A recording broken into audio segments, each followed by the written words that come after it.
So the first thing I'd like to do is welcome everyone from wherever you are watching. I'd also like to introduce you to our three superstar presenters. We've got Mike from SuperChoice Clearinghouse, we've got Megan, and we've got Brent from QSuper that'll be taking us through everything to do with streamlining our super process and everything that we need to know. From a formalities point of view, I'd just like to let everybody know that the meeting will be recorded. So we will pop this up online on our YouTube channel for anyone to watch at a later date as well. And for anyone who hasn't been able to attend the webinar live, they can watch it at the end. We definitely would encourage questions during the webinar. Please pop them into the Q&A section in the chat box. We will then move through those at the very end of the webinar. What we're today going to look forward to discussing is superannuation guarantees, choice of funds and default funds, employer super obligations, how Super Clearinghouse can help us as an employer, what the best time is to pay superannuation, superannuation guarantee, particularly the salary sacrifice element, obviously our obligations for high income earners, and then obviously finally we'll finish off with our questions. So before we get into things, I think it'd be great to have a quick discussion around the basics to make sure that everyone's on the same level. And I'll kick off with Brent. Why don't you tell us a little bit about the basics of what we need to know in regards with super? Yeah, sure. Thanks, John. So, look, at a high level, super is a scheme where employers pay a portion of their employees' salary, each pay into a nominated super fund. So if you have employees that are over 18 or they're under 18 and working more than 30 hours per week and earn more than $450 a month, you're required to make contributions into their super fund. That's the payment that's known as a superannuation guarantee payment. Currently, the super guarantee rate is 9.5%, but as you may be aware, this is currently scheduled to increase by 0.5% per year from 1 July 2021 to reach a rate of 12% from 1 July 2025. I also wanted to quickly touch on what the difference was between a default superannuation fund and a choice superannuation fund. A default fund is a fund that you as an employer will pay your employees super into if they can't or they don't choose a fund themselves. A default fund can be determined by an EBA, for example, or if not bound by an EBA, then you as an employer will choose what fund best suits you and your staff. Often staff elect for their contributions to go to a fund other than what the default superannuation fund, and in those instances, that's called a choice fund. Yeah, okay, fantastic. That makes perfect sense. And obviously for those familiar Microkeeper users, you know, we're talking about selection of fund and so forth, which you usually see in that employee onboarding area of the platform.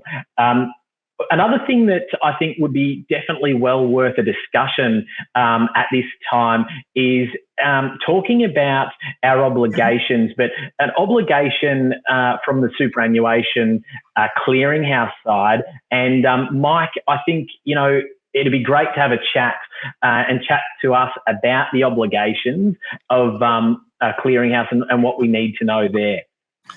Sure. Thanks, John. And welcome everyone. The first obligation, Brent spoke about that minimum obligation to meet your superannuation guarantee.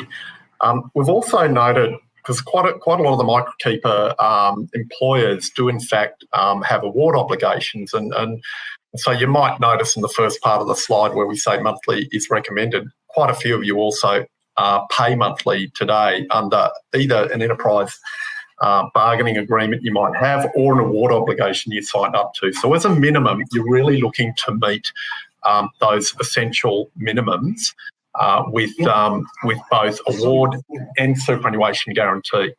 The second thing that Brent mentioned, which I think is terribly important from a processing point of view, it's not just that you choose a default fund, It's that you operate a default fund. And what I mean by that is Tax recently did a survey and half of all the employers in Australia said they did not have a default fund. Anybody that needs to process super must be running a default fund, really, if they're operating for 50, 100, 200 employees, because you will have employees who will not know how to exercise choice. They're too young. They're too unsure. They're too uncertain. And you need a process to run on Friday, on the weekend. It needs to run, and you want it to run for everybody. The third thing is to keep records. We said at least 5 years, preferably 7 for tax purposes. You really need to keep those records. And that's why you use systems like Microkeeper, because John and Joel and the team will keep and embed all that information in your Microkeeper environment so you have full access to it and can pull it up at any time for any ATO audit that may ever occur. Then the final thing, which John and Joel and the team run for you is single touch payroll. It's the transmission of records to the ATO to reflect what you are paying to the bank accounts for the salary and wages for each and every staff member that you have. Thanks, Joel. Yeah, fantastic, Mike. And I think some great points that you raised there in regards with default fund. I think that's definitely a question and sometimes something that people find a little confusing is it's, do we need a default fund? What is a default fund? What are my obligations and so forth? But I think you put it really, really cleanly. And I think the guys, obviously from QSuper will definitely add to that later in the webinar. But yeah, something that I think potentially can be neglected by the employer is that default fund and having that default fund so that we know if something occurs like there hasn't choice hasn't been exercised, we've got a place where we can put someone and we can pay that superannuation obligation on time.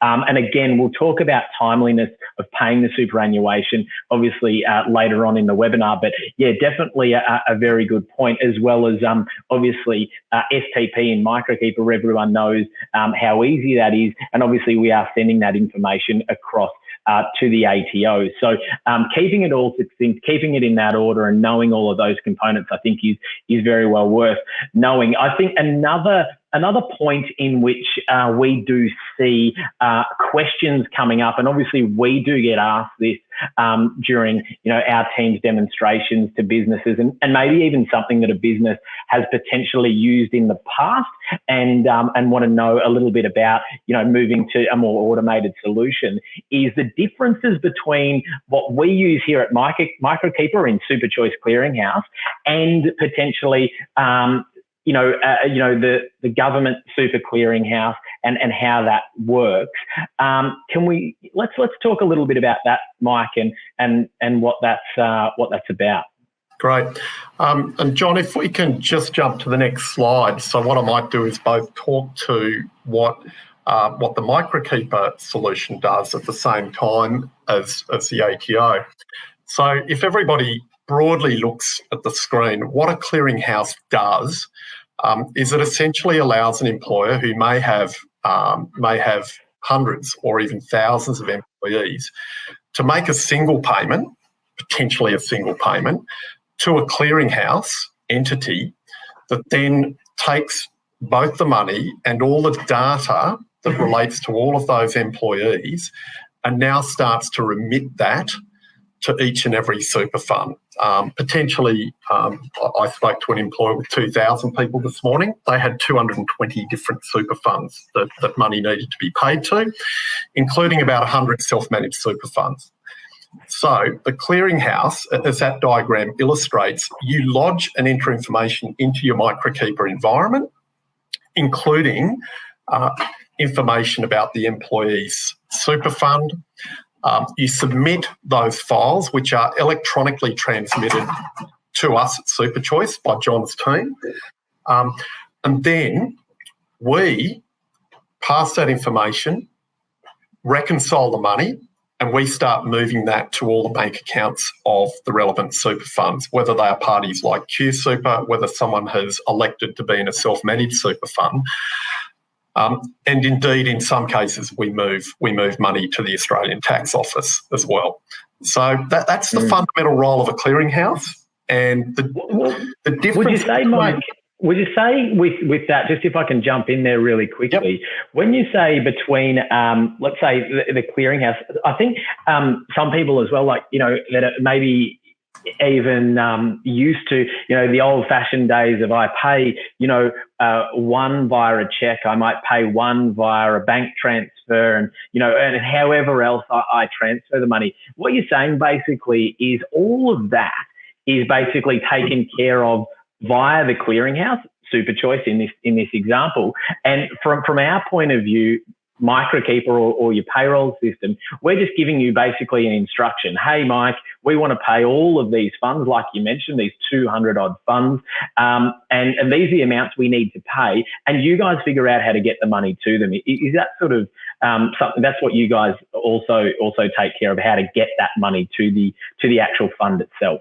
That's correct. It's both the information relating to each and every employee and the fund that they have chosen or defaulted into, and it's also the relevant payment of the money to each and every super fund as well, because as some of you would know, you'll have multiple employees in one particular fund.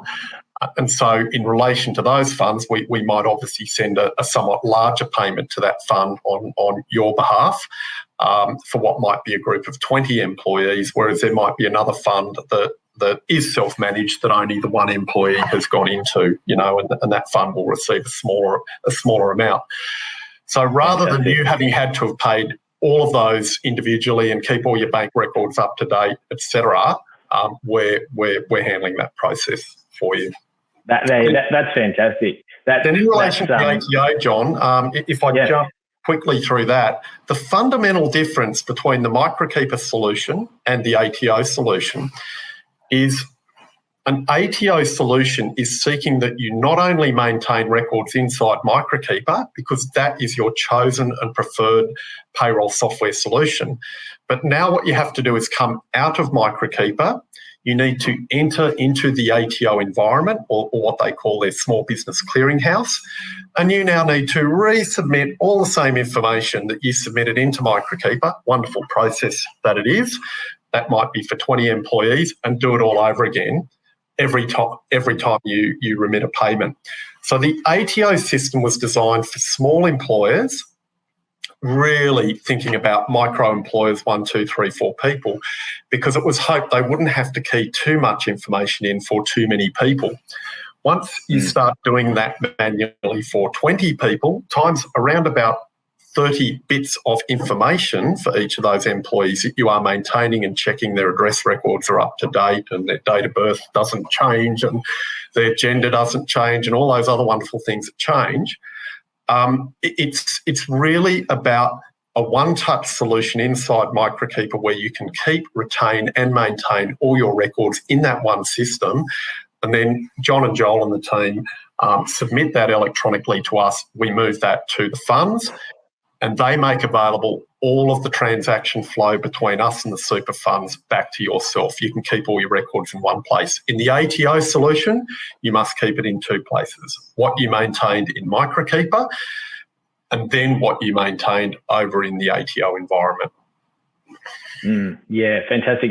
And obviously in the clearinghouse environment too, we have SuperChoice have all of the records. So I've always been quite amazed, and you can log into the platform and you can literally see the batch ID, where all of them, where all of the payments have gone, and even where it's what the day or the like has been received. So definitely a lot of information there that's I suppose very beneficial to a business, and I think invaluable if you ever have a situation where you've got to do reconciliation and you need to show that you actually have done something. So I think that's really, really valuable.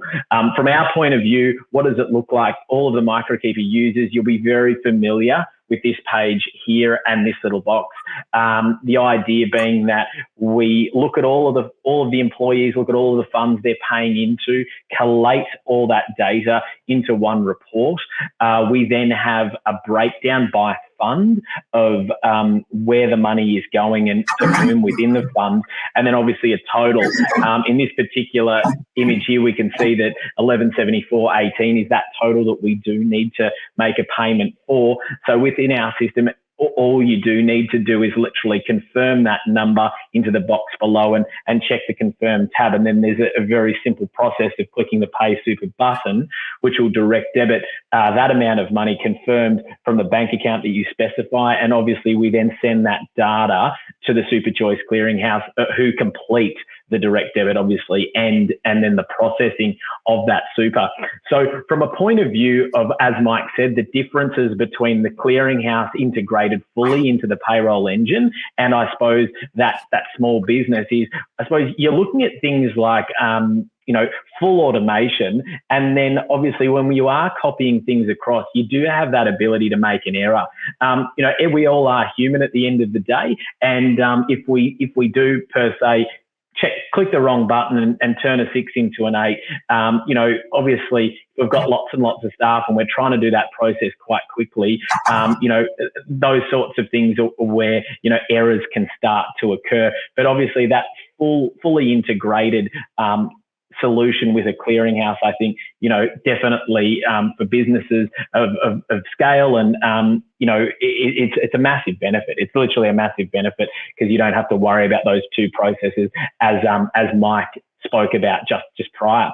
So one thing, obviously, that we notice and questions always come about is timing. Like, when do we pay super? What is our obligation around when does it have to be at the super fund? And I'd like to lean on Brent, you again, if you want to explain to everyone about those specific obligations as well. Yeah, sure, no problems. So there are a few things that need to be considered when answering that question. The first step is to understand the frequency that your contributions are actually due to be paid. Now, some employers make contributions monthly, fortnightly, or even weekly. This is often influenced by things such as the arrangement with their default super fund, or it may be preferred business process, or it could be in their staff award or EBA. A lot of other businesses where there isn't a need to pay as frequently pay their contributions quarterly, which is in line with what the ATO guidelines are. Now, when you look at this practically, what it means is that someone who's paying contributions for the first quarter of the year, so from July to September, you need to make sure that you're putting a contribution through to your superannuation fund 28 days after that period. So consistently throughout the year, there are 4 key dates where you need to make sure that your contributions are receipted by the superannuation funds for the previous quarter. And if we look at those, that is the 28th of October for Q1, 28th of January for Q2, 28th of April for Q3, and 28th of July for Q4. Now, another key thing to consider about timing and when super is paid is the end of the financial year.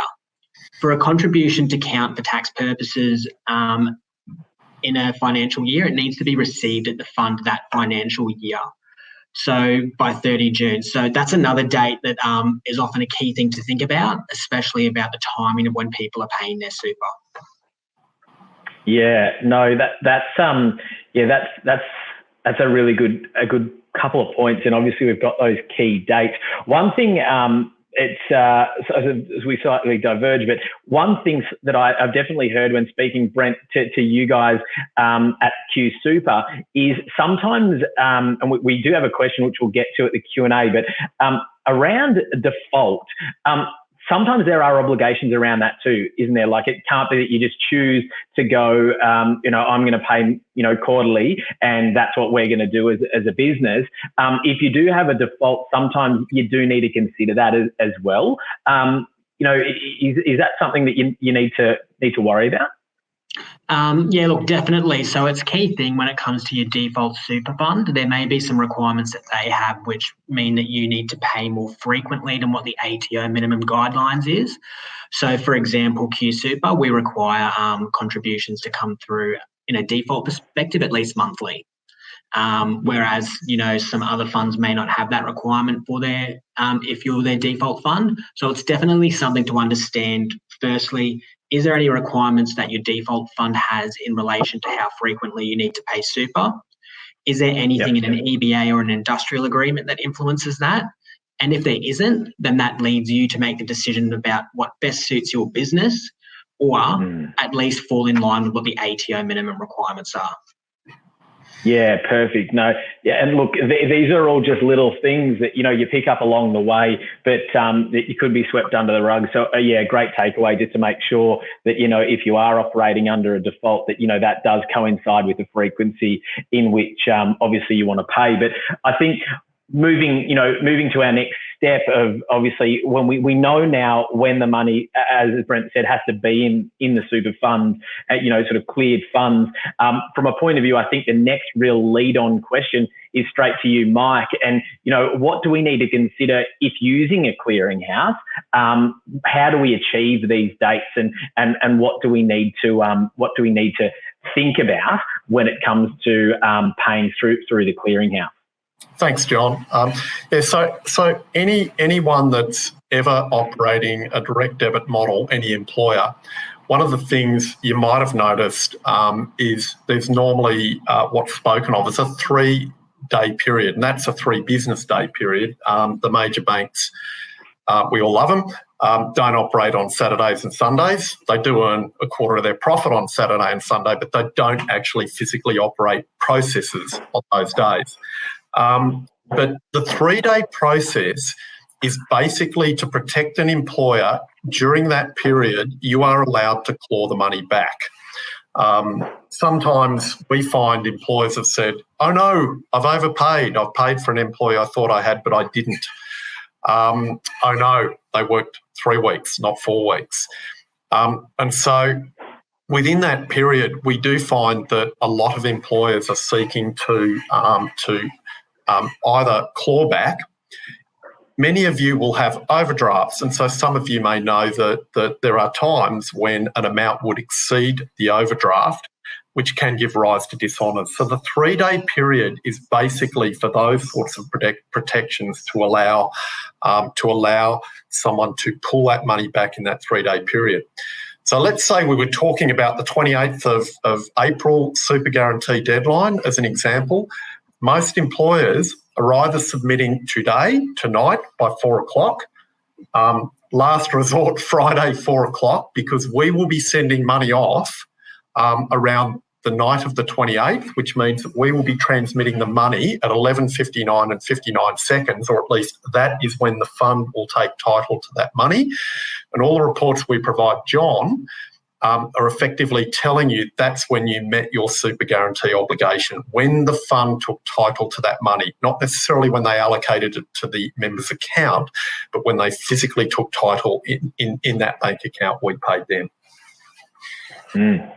Yeah, no, that's well, look, that's again another great takeaway is that 3 days. But it's you sort of when you think about it straight out of the gate, you sort of think, why does it have to take 3 days? The banks and all of the rest. But I suppose really the flip side of the coin there is one thing that you potentially don't consider. That was a very valid point that you raised, Mike.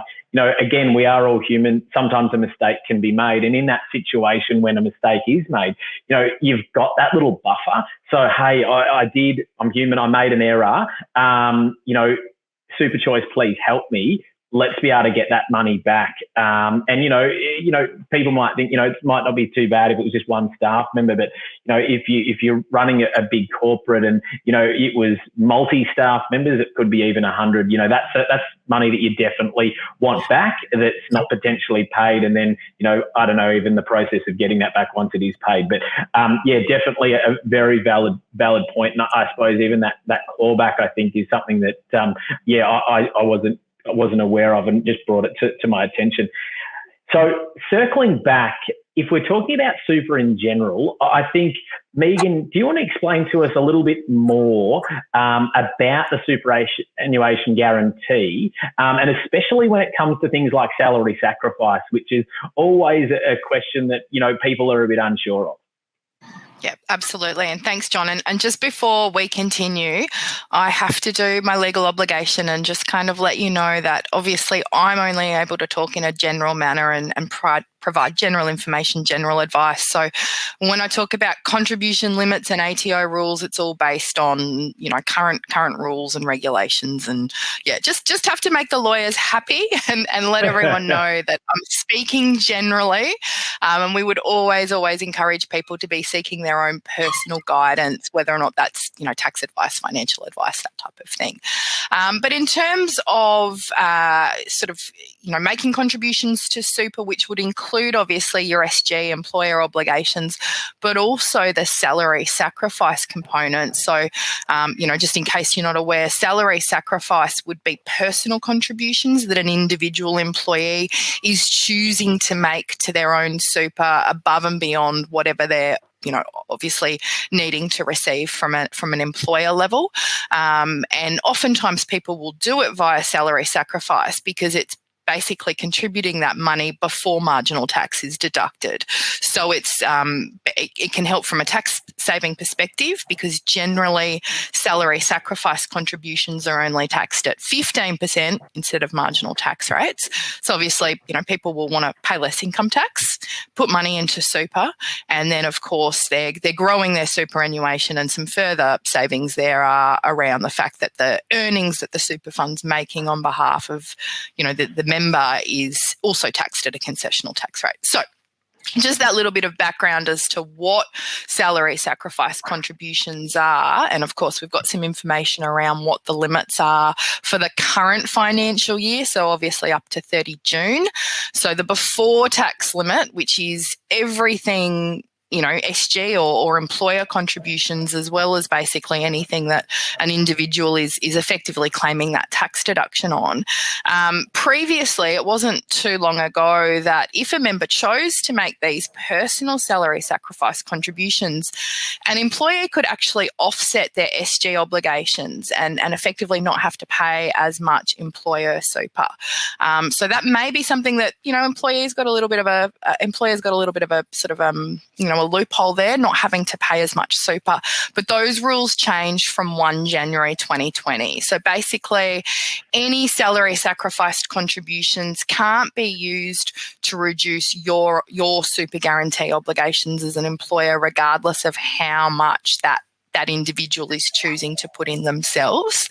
And a further change at that stage is that the super guarantee, obviously currently being 9.5%, is of the ordinary times earnings base. So the base is going to be the sum of the employer's OTE, the employee's OTE, and any amounts that would have been considered OTE had they not been salary sacrificed into a complying super fund. So it's really important to note that if your employees are choosing, they're asking you to put additional salary sacrifice contributions in, that you're not basically reducing that from your SG base. So, you've got to obviously review your arrangements to make sure, that you're meeting all of these rules and that your systems obviously are correctly calculating your SG obligations, which is obviously where people like the clearinghouses and Microkeeper and all of that come into play.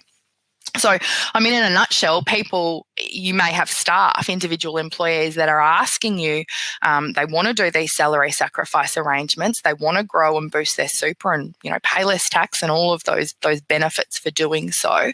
So if you do allow that, make sure that your systems are up to date. And then I guess just something else that's nice to know is obviously there are limits, and currently obviously $25,000 per financial year is the before tax limit.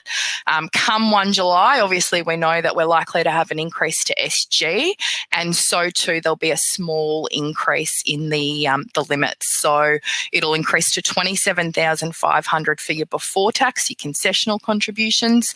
And then if people do want to make after-tax contributions, they absolutely can. And generally, they're not coming via payroll. They're usually ad hoc contributions that somebody's making themselves. That limit will also increase to $110,000 respectively.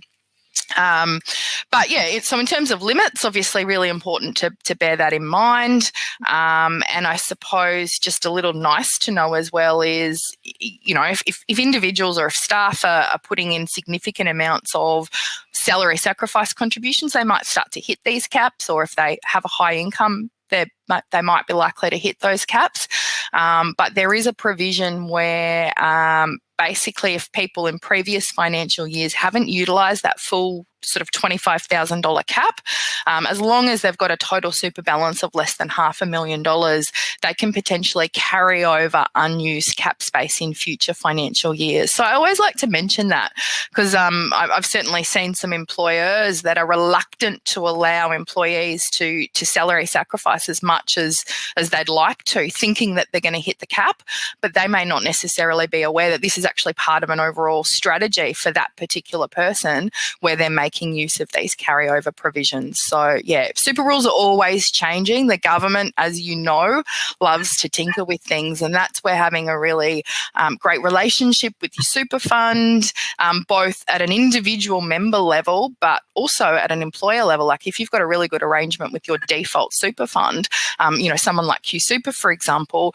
we can help you out in terms of education sessions and providing information, not only at employer level in terms of what you've got to pay, but also for your staff. So your staff can be more financially engaged, aware and literate, and, can make sure that their super's working as hard as they possibly can. Now, obviously, we know that there are limits. So if people do hit those limits, there are penalties in terms of additional tax that is levied. There definitely are going to be people, particularly high income earners, where they're going to hit these caps sort of through no fault of their own.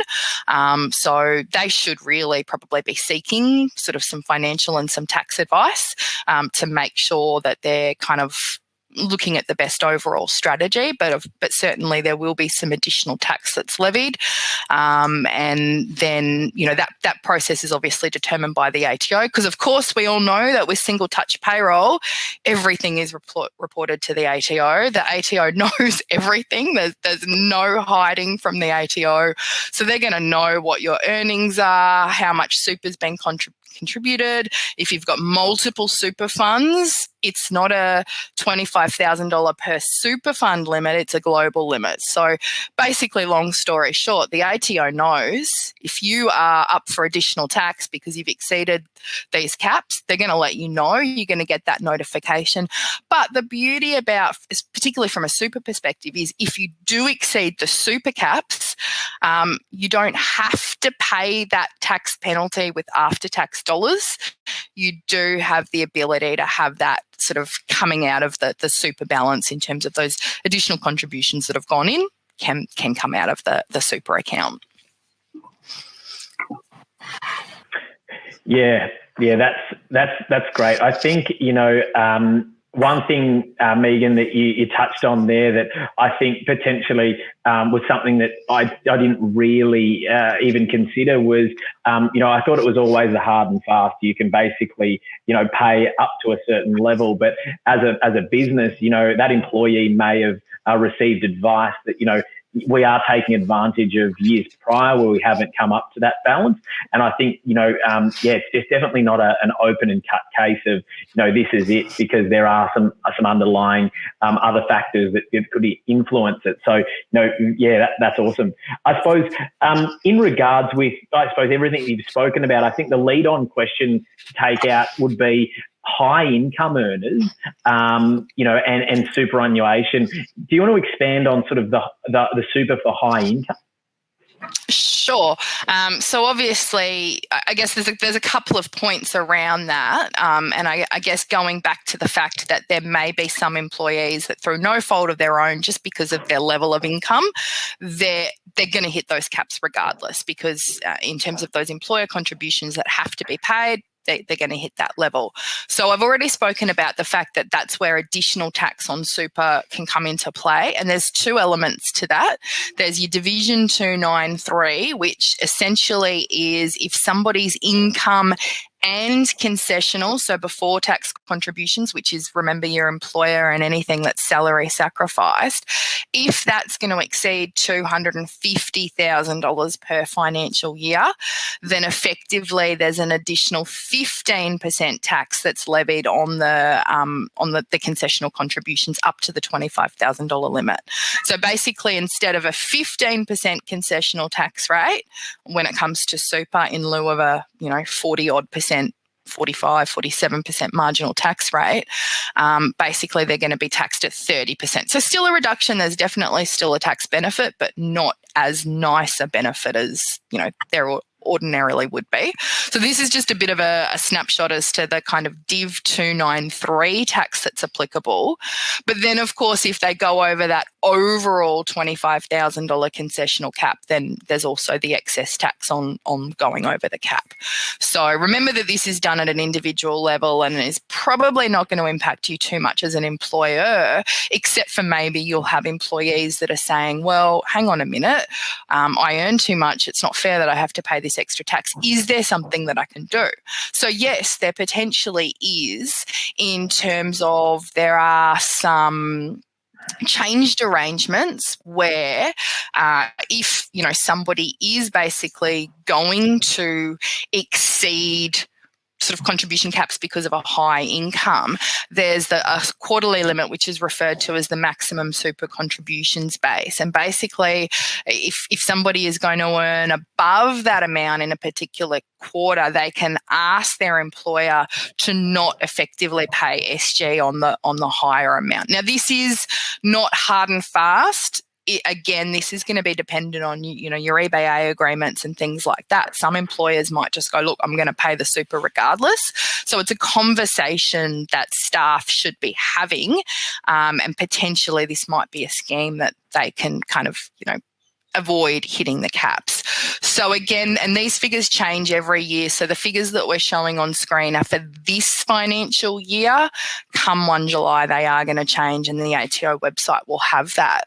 But basically, if your income is going to be more than $57 and $93 and $90 per quarter, which is obviously SG of $5,423 per quarter, an employer doesn't necessarily have to pay SG above that. So staff should be talking to payroll, to employers, and potentially opting into that scheme if that's something that they want to avail themselves of. On a similar sort of note, again, to try and avoid people hitting those contributions caps, if an employer, if there's somebody who works for multiple employers and is obviously having, more than one lot of SG paid, and they expect that, again, they're going to hit that concessional contribution cap, then they can ask potentially some of the additional employers to opt out of their SG obligations. So that, again, has to be directed at an individual level. It's not directed by the employer. It has to come from the staff member themselves.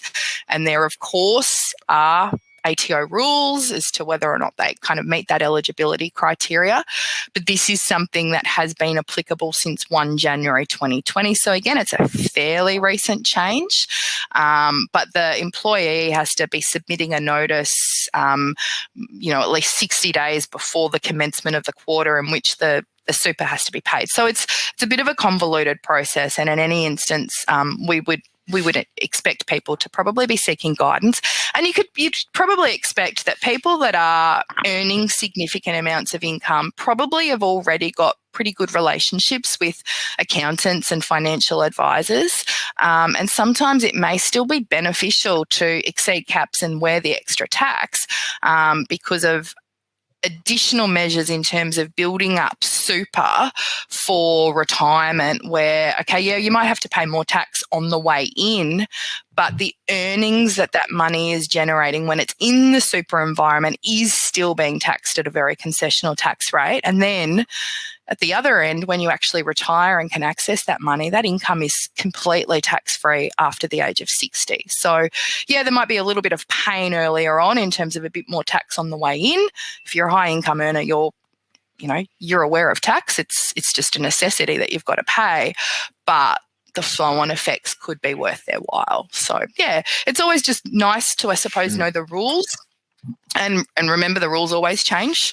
If there's one thing in life we can guarantee, it's that the government will change things. It's the reason why people like Brent and I and everyone else have a job. So, but we at QSuper, it's part of our role to educate people, both our individual members, but also the employers that we work alongside, so that everyone knows the rules, is aware of any upcoming changes. But again, that people can, set their own strategies and really understand super, because it is complicated, I think deliberately so.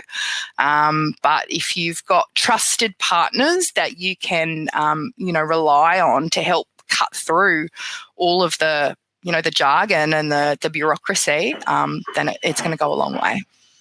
Yeah, no, very valid. And I think one takeaway for myself is, it's never just clear cut. I think that's something that no one can say. You really do need like the advice, and you need, these resources around you so that we can find out exactly what we need and need to do, and what our obligations are. So hopefully, there's definitely a few takeaways for everyone, and something that they've heard here, and there's sort of, it's, that light bulb sort of moment that it's like, I wasn't quite sure, or whatever it is, but that was exceptionally thorough. And I appreciate that. I think, fantastic to know for sure. I think from here, I think let's jump into a bit of a Q&A session. We already have had a few questions come into us for people pre-registering the webinar, and obviously there are a couple of questions in the chat which we'll get to. I think firstly, let's kick off with one of the questions that we received earlier on, and I feel always, this particular person says, they feel always to be the last person to know when a mistake has happened, or potentially, a fund has changed, or whatever it is. They feel like, if a merge happens or a fund's closed, there's a mistake or something, because they're the last to find out. How do we stop that from happening, and where do we go, and how do we find out when, these mergers, etc., occur? I think let's throw straight back to Brent and Megan, you guys at QSuper. Let's expand on from a superannuation fund side. What's our best port of call to keep informed? Yeah, look, it's a great question, John, and it's something that's obviously quite topical at the moment with all the consolidation that's happening within the industry. I mean, QSuper itself, we're currently in the process of merging with SunSuper, so there'll obviously be some changes that may come across off the back of that. There's a variety of ways to try and keep in the loop with what's occurring in this space. Firstly, super funds will often send out communications to employers who have made contributions to them, advising of any changes or mergers. Now, I'm conscious that sometimes these may go straight to junk, or the message may be missed, or there mightn't be an email address for you as an employer, so the message doesn't get through. A second place that's really good to look at is within the media. So you'll see that there's a lot of information that gets put out there where you can see that Fund A is merging with Fund B, or so on and so forth. Now, while that mightn't go into some of the operational detail that you may need as an employer, so whether the USI is changing or what that looks like from an administration perspective, it can provide you with information about which fund or funds are merging with which. And then that way you're able to go and check on their websites to see if there's any further more detailed information that's relevant for you. Outside of the above, I'd also suggest having a conversation with your default super fund or with your clearinghouse provider. They're often already across these things that are happening within the industry. And if you have a good relationship with them, they'll be able to help you navigate what that change looks like, to try and help avoid those mistakes or any of the issues that can occur when there is things like mergers or funds closing. Yeah, absolutely. And like just to add to Brent, I guess that's where particularly, you know, if you've got a good relationship with your default fund, with the people that you are contributing to super, they're probably going to actively go out of their way to try and be proactive and contact you and let you know of the changes that are going to impact. And if the fund that you're dealing with isn't, then maybe it's time for a bit of a review and actually just check that your current default super fund is actually working for you rather than the other way around. Yeah. Well, and that's good. You know, keeping those channels of conversation open. You know, and getting back to sort of Megan and Brent, your point of that relationship between fund and potentially whether that is default fund and employer, keeping those channels of conversation open. Obviously, great policy to you know what's going on in their space per se, and then obviously you've got those other touch points as well. But I think. From a clearinghouse point of view, Mike, is anything there? Can you guys help us in any way, shape, or form? And what are your comments to the mergers, you know, conversation? Yeah, thanks, John. So firstly, for whoever asked that question, we feel your pain. Every night, SuperChoice gets a read from the tax office of currently about 3,000 funds.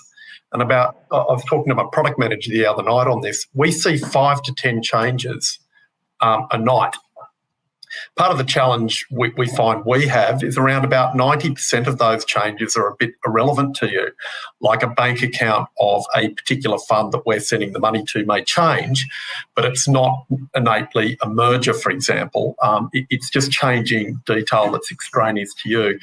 But I'll probably fall on the sword a bit and say it's something we're thinking about a lot, because how do we take those 10 changes and relay the one to John that's actually important? Because I think the solution to this longer term will be you will find information about this on the Microkeeper bulletin board, but only if we enact, which we do a change lookup each night, only if we enact that.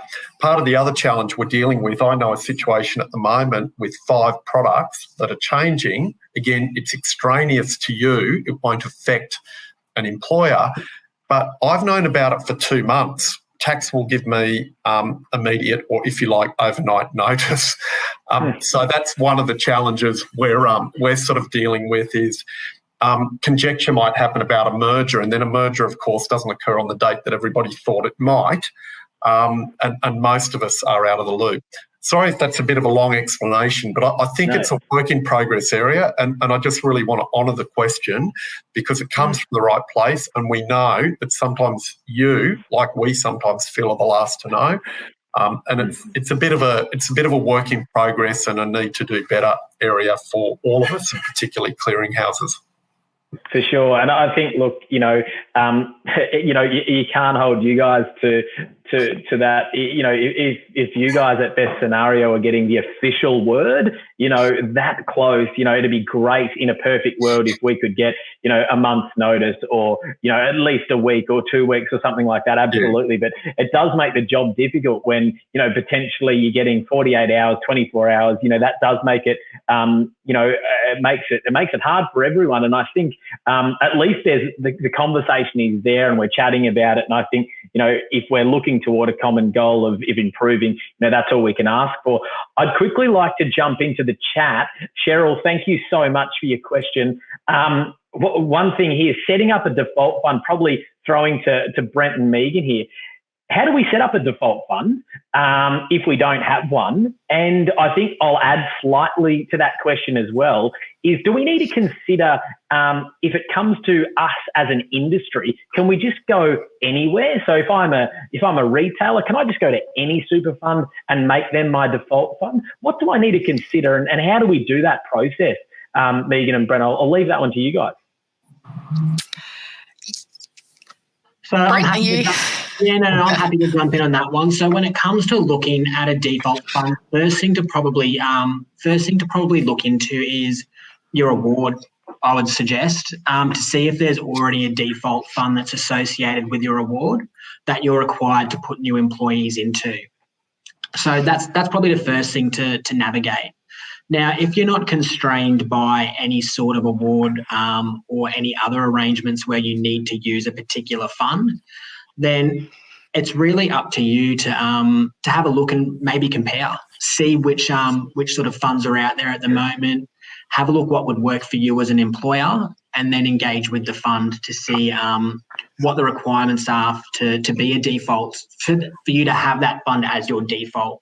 So different funds may not accept employers outside of a certain industry, or there may be specific requirements in relation to the size that you are as an employer, or, for example, the frequency of contributions. So there's a few things to look at and consider from an operational perspective for you, and also from what the fund can actually provide to your staff. So a long way of saying really have a conversation. So reach out to a fund or funds that you feel would maybe be good to partner with, and then they can talk you through that process of what it would be like to become a default with them.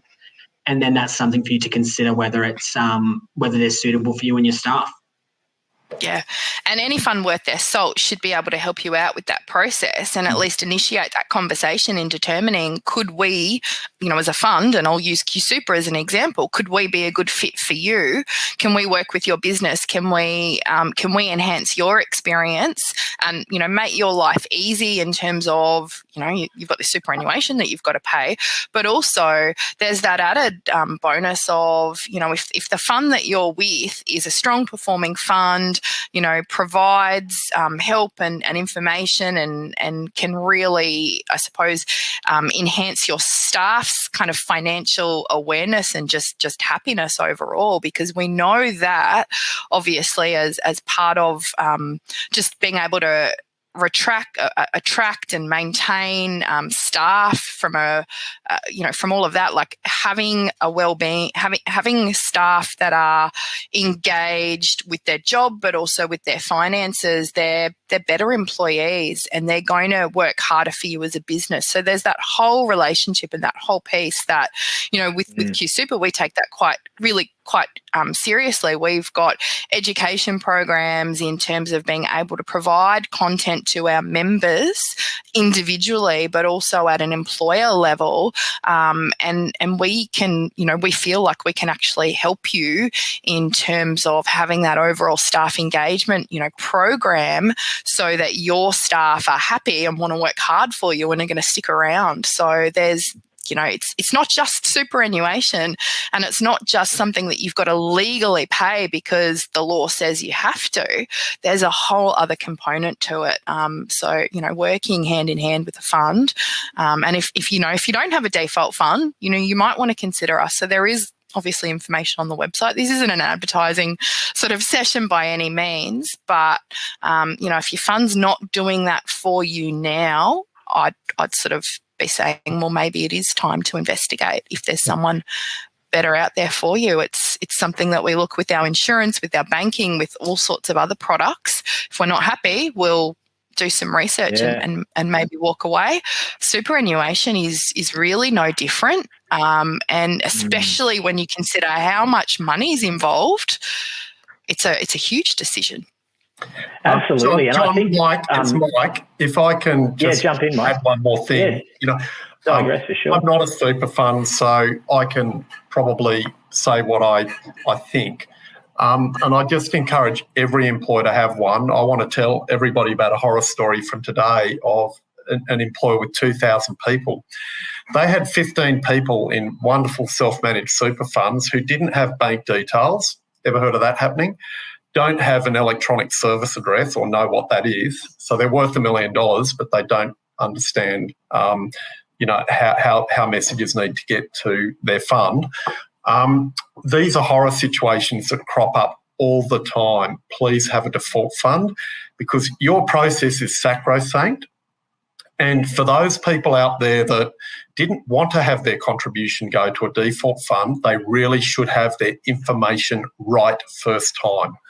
I highly encourage people who have had none to have it at the very least as a backstop to make their own process sacrosanct every fortnight, every month, whatever that process is. And probably one last pitch would be, At some point, the government is going to force monthly contributions. It's just a question of when. They are going to align STP and super, just a question of when. And the more that happens, the more pressure will come on you to have an efficient process for those people that are incapable of choosing, like my son, who's 16, who just started. And I don't want to choose for him either. So it's to have a process to really think about that at an absolute minimum and then go through your compare and contrast, like Megan and Brent said. Fantastic. Yeah, I think, if we can just do maybe even a 1 minute pitch on this one. Again, thanks, Mike, and just Brent and Megan. Just one question that sometimes comes up as well is there is definitely a difference between default and employee choice. And obviously there are other little perks that a fund will give you if you're a default versus if I'm Joe Blow and I'm working for someone, I've chosen Superannuation Fund X. And that's something that a business really needs to explore. So maybe in like a couple of points, can you just touch on that, Brent? Yeah, sure. So there's probably two sides to look at it, John. One, what are the benefits for the employer, and what the other is the benefits for the employee. So when you look at it from, say, an employee perspective, there may be additional benefits that they get in relation to insurance that they would get with a certain default fund as opposed to a choice fund because they don't have that relationship or that direct relationship with the employer. From an employer perspective, there may be additional services such as, dedicated relationship management support. There may be financial wellbeing programs, or there may be opportunities for the fund to partner with you in other parts of your business to try and really help drive efficiencies for yourself so you can focus on the things that you're good at and that you want to do. And then you have your super partner or fund that are able to tie in there into your processes and support you through all of that. Fantastic. Thank you. Thanks for clarifying. Probably got time for one more question, and let's go across to a point that I suppose it may be not official as of yet, but people are starting to talk. Super stapling. So, quick couple of comments from you guys at QSuper, and then I'll shoot across to Mike. Thoughts on super stapling and what we need to know. Look, obviously that's something that's still currently in Parliament at the moment, so we're just waiting to see how that all lands. But at a really high level, when it comes to stapling, what it will mean is that an individual is stapled to the fund that they first get, or that they elect to go across to that fund becomes stapled to them. So as an employer, what you'll need to do is from 1 July this year is you'll need to actually log into an ATO portal to find out what the person's super fund is, and have their contributions go to that fund unless they elect a choice through an onboarding process. So as you can imagine, depending on how many staff you have come on board, per week, fortnight, month, whatever it is, that there may be quite a bit of admin work or additional work required to find out that detail that you currently don't have to do. So one of the good things that stapling is doing is probably shining a light on what that onboarding process looks like. If you have a digital onboarding solution or something that's a bit more efficient and has some intelligence behind it, then someone can elect a fund through that process. It mightn't be the fund that they're currently with or stapled to, but it makes them make the choice for you. So then during that process, you have a fund to start paying contributions into, and you don't have to go through that process of going and doing the check-in with the ATO. Great. Yeah, thanks for those that Brent. That's awesome. And Mike, if you want to finally give us your quick point of view on that as well before we round out. Yeah, probably we're all going to be very interested to read the report which comes out today from the Senate. As Brent said, it's a bill, it's not an act.